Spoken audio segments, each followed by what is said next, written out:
مجلس میں اور حضور السلام کی میلاد کی مجلس میں جسے آنا نصیب ہو جاتا ہے، اللہ تبارک و تعالیٰ فرمان ہے کہ ایسی مجلس میں حاضر ہونے والوں کے تمام گناہ اللہ تعالیٰ معاف فرماتا ہے۔ باقی کوئی ایسا عمل نہیں ہے جس میں اللہ تبارک و تعالیٰ کا ایسا فرمان آیا ہو۔ اگر ہم نماز پڑھتے ہیں، قرآن پڑھتے ہیں اور کوئی عبادات کرتے ہیں تو ہمیں پتہ نہیں کہ یہ مقبول ہوئی یا نہیں، اللہ نے قبول کیا یا نہیں کیا، مگر رسول صلی اللہ علیہ وسلم کی بارگاہ اگر ذکر کی بارگاہ مل جائے تو اللہ تبارک و تعالیٰ رحمت کے فرشتوں کا نزول فرماتا ہے، اور اس مجلس میں رحمت کے فرشتے کا نزول ہوتا ہے، تمام حاضروں کے اللہ تعالیٰ گناہوں کو معاف فرما دیتا ہے۔ یہ بڑی سعادت کی بات ہے۔ اسی طرح سے کوئی بھی عمل ہم کرتے ہیں تو ہمیں پتہ نہیں یہ عمل ہمارا اللہ تبارک و تعالیٰ نے قبول کیا یا نہیں کیا، کیونکہ درود شریف ایک ایسا عمل ہے جس کے بارے میں اللہ تبارک و تعالیٰ نے قرآن پاک ارشاد فرمایا کہ اللہ اس کے فرشتے درود بھیجتے، ایمان والو تم بھی درود پڑھو اور خوب سلام بھیجو۔ سبحان اللہ۔ قرآن پاک میں اللہ تبارک و تعالیٰ نے اس آیت کو محفوظ کر دیا کہ قیامت تک کوئی درود و سلام کا انکار نہ کر سکے، اس کے باوجود بھی اگر کوئی انکار کرتا ہے گویا اس نے قرآن کی آیت میں انکار کیا۔ تو یہ درود شریف ایسا عمل ہے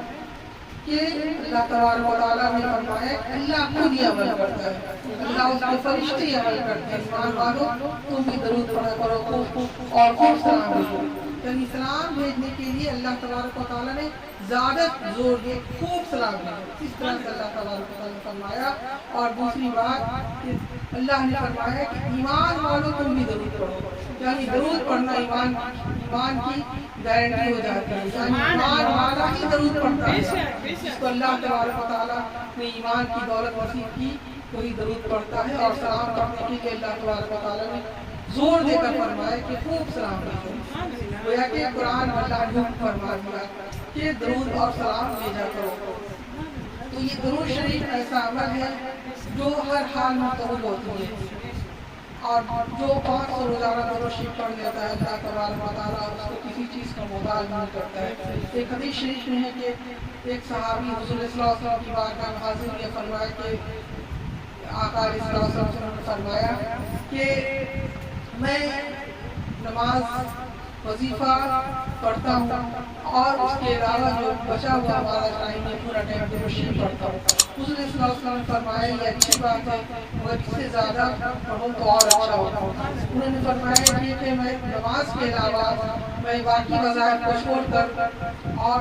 درود شریف زیادہ وقت میں پڑھوں گا، تو آپ نے صلی اللہ علیہ وسلم خوش ہوئے، فرمایا کہ اچھی بات ہے، اس سے بھی زیادہ پڑھا تو اور اچھا ہے۔ انہوں نے کہا کہ یا رسول اللہ صلی اللہ علیہ وسلم میں سارا وقت درود شریف میں لگاؤں گا۔ آپ نے صلی اللہ علیہ وسلم فرمایا کہ ٹھیک ہے، جنت میں تم میرے ساتھ ہوگی۔ سبحان اللہ۔ یہ درود شریف پڑھنا جنت کی گارنٹی ہو گئی۔ درود شریف پڑھنا یہ اس کی مقبولیت کی گارنٹی ہوتی ہے، اور قیامت کے دن انسان کے جب میزان کے سامنے لایا جائے گا، اعمال تولے جائیں گے، اس وقت یہ درود شریف کس قدر مددگار ہوتی ہے کہ جب گناہوں کا پلڑا بھاری ہو جاتا ہے تو درود شریف اس وقت جب نیکیوں کے پلڑے پر رکھے جاتے ہیں تو نیکی کا پلڑا بھاری ہو جاتا ہے۔ درود شریف اس قدر کارگر ہوتی ہے دنیا میں بھی آخرت میں بھی، ہر معاملات میں، یہاں تک کہ ہم درود شریف جس کے نام سے بخشتے ہیں اس کی بھی بخشائش ہو جاتی ہے، جس کے نام سے درود شریف بھیجتے ہیں پڑھنے والوں کو بھی اتنا ہی ثواب ملتا ہے، جس کے نام پر ہم اس کو بخشتے ہیں اسے بھی اسی قدر ثواب ملتا ہے، حتیٰ کہ وہ بخش دیا جاتا ہے۔ سبحان اللہ۔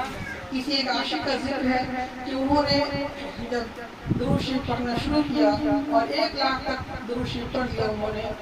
تو انہوں نے خواب دیکھا کہ کوئی نالا ہے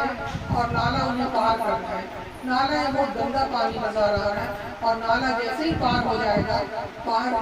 اس کے پار ہونے سے ایک ہریالی ہرا بھرا جنت کا منظر نظر آ رہا ہے۔ انہوں نے سوچا کہ میں اس گندے پانی کو کیسے پار کروں،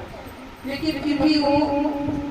نالے سے پار کرنا چاہے اور پار کر گئے۔ پار کرنے کے بعد میں جب وہ خوبصورت منظر نظر آیا، ہریالی جنت سے جیسا باغیچہ دکھائی دے رہا، جب پیچھے مڑ کر دیکھتے ہیں تو جو گندا پانی کا نالا تھا وہ بالکل صاف ستھرا پانی اس قدر صاف دکھائی دے رہا ہے کہ اندر کے جو پتھر تھے وہ بھی چمک رہے ہیں۔